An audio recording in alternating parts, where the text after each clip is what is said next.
No, the list is final. I'm not changing it. Sorry, this computer is driving me nuts. I just asked for pudding.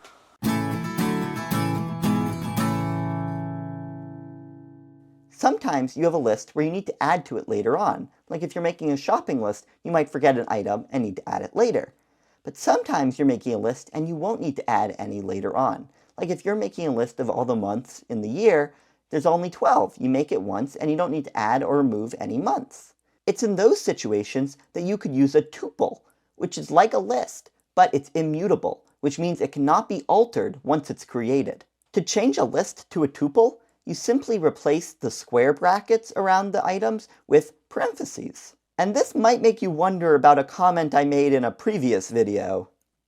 And yes, you can use parentheses in Python to compute math, so whatever's inside the parentheses should be computed first.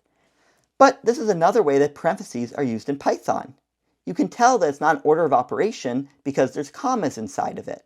And you can tell that it's not the input to a function or a method because there's no name of a function or a method to the left of it. Like with a list, you can get the length of a tuple using the len function.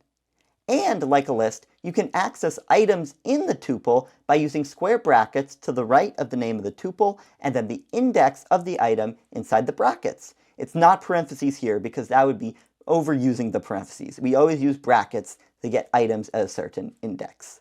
Unlike with a list, we cannot append or remove items.